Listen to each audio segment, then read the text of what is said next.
Olá pessoal, e é com muita alegria que nós começamos mais um encontro do nosso Direito Eleitoral em Questões, a nossa reta final para o concurso unificado da Justiça Eleitoral.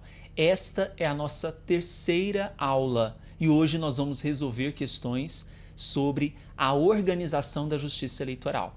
Basicamente, tanto para os editais de técnico e analista judiciário, a área administrativa e a área judiciária, são cobrados os tópicos de composição e competência dos órgãos da Justiça Eleitoral.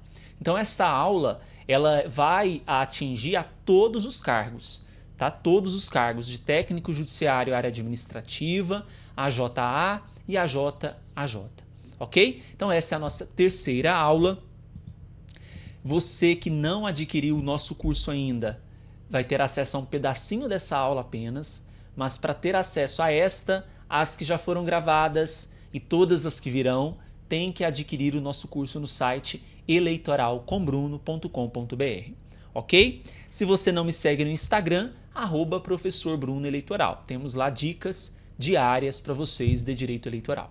Sem mais delongas, bora começar então o nosso encontro de hoje.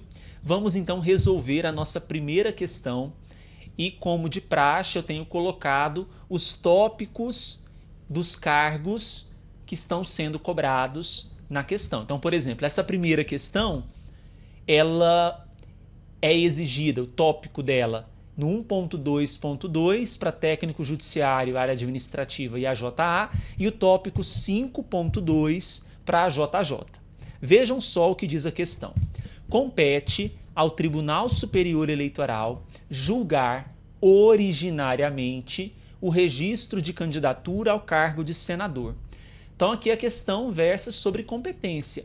Então todos os órgãos da Justiça Eleitoral, TSE, TRS, juízes e juntas, têm um rol de competências. Ir para a prova sem saber quais são é um tiro no pé, tá? E eu preciso diferenciar todas as competências. Mas eu preciso decorar? Não tem necessidade, porque vão ter aquelas competências que são chave.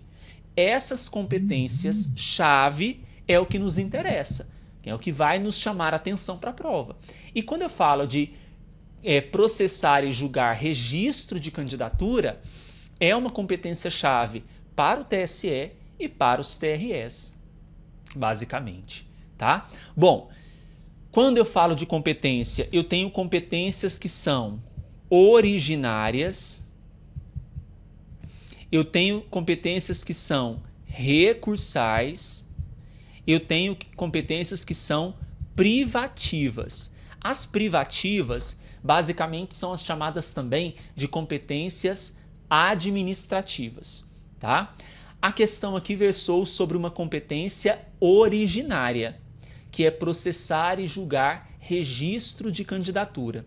Quando eu falo de TSE, a competência do TSE para processar registro de candidatura se refere a quais cargos em específico?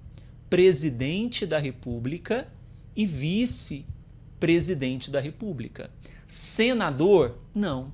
Senador, processar e julgar registro de candidatura envolvendo o cargo de senador cabe aos tribunais regionais eleitorais, tá? Também governador e vice, deputados federais, deputados estaduais, deputados distritais. Então essa competência não é do TSE, é uma competência dos tribunais regionais eleitorais. Ficou claro? Então, vamos aqui novamente.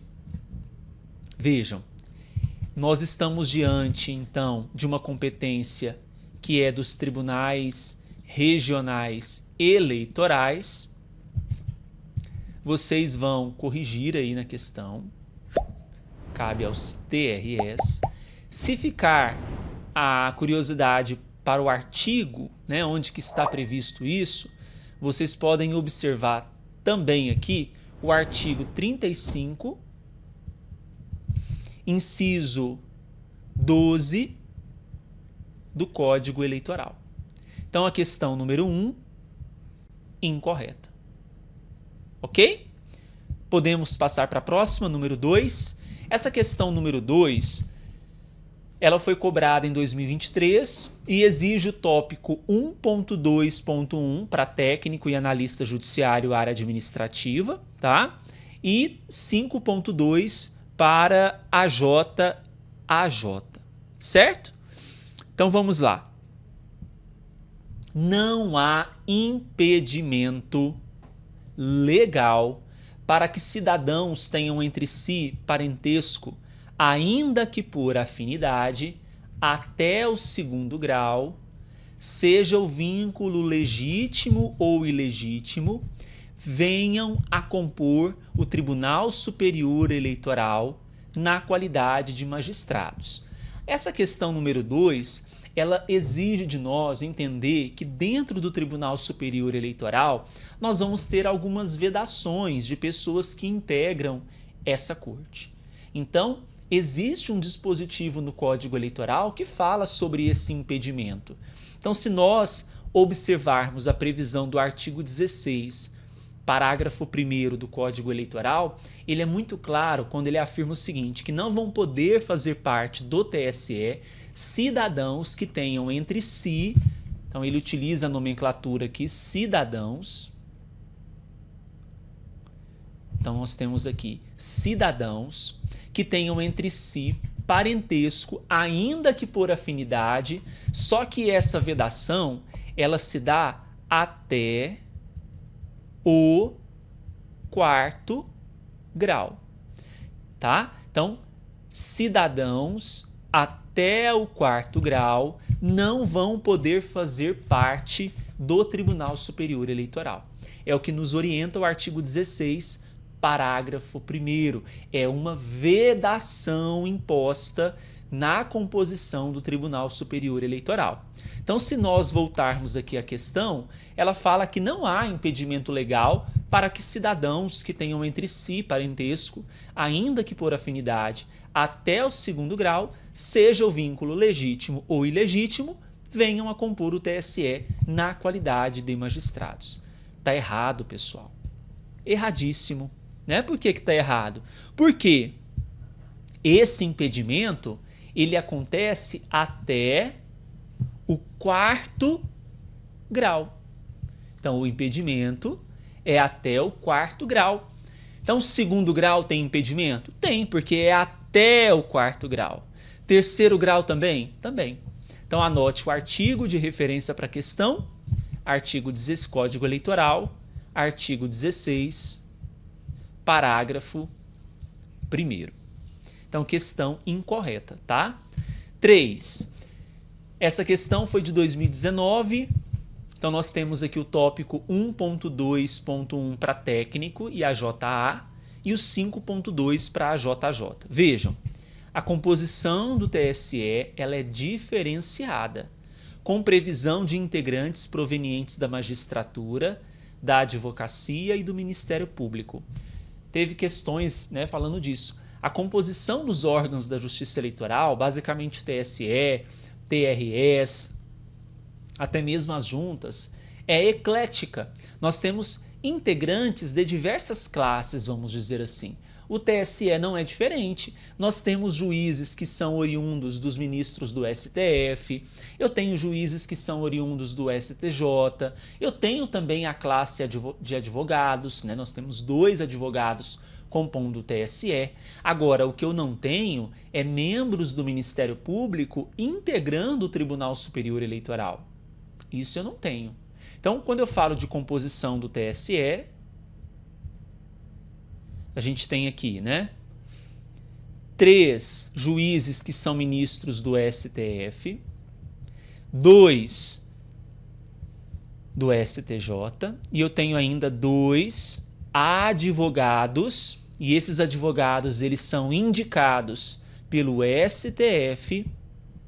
Então aqui nós temos uma indicação pelo STF e eu tenho uma nomeação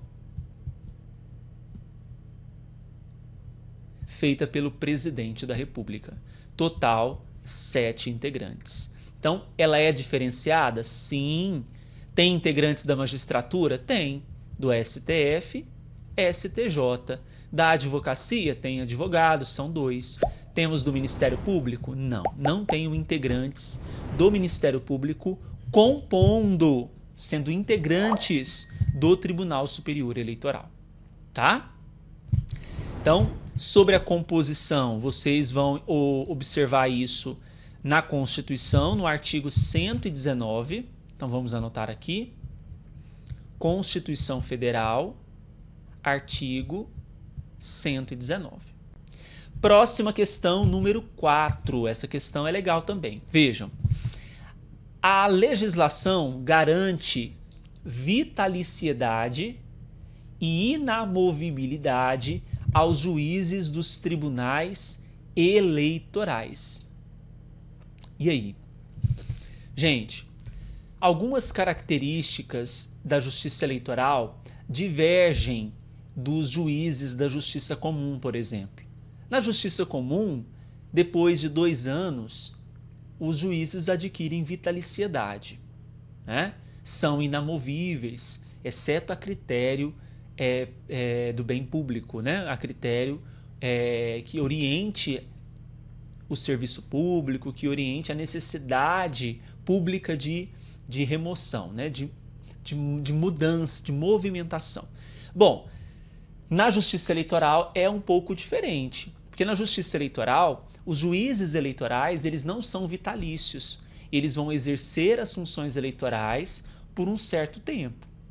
E o próprio Código, ele traz para nós essa disposição, e a própria Constituição também, é um preceito constitucional no artigo 121, parágrafo 2º.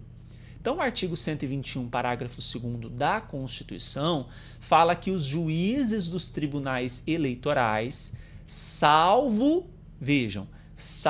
motivo justificado, servirão por 2 anos, no mínimo, e nunca por mais de 2 biênios consecutivos. Então, só para a gente poder entender aqui, quando a gente fala, então, desse exercício nas funções eleitorais por determinado tempo, então eles vão exercer obrigatoriamente por 2 anos, certo? É possível uma recondução, então a recondução é possível. Agora, não seria possível 2 biênios, mais 2 biênios consecutivos. Esse primeiro biênio aqui, ele é possível. Agora, um segundo biênio consecutivo, exceto que é obrigatório, não pode, tá? Então, a legislação vai garantir vitaliciedade aos juízes eleitorais? Não. Segundo nos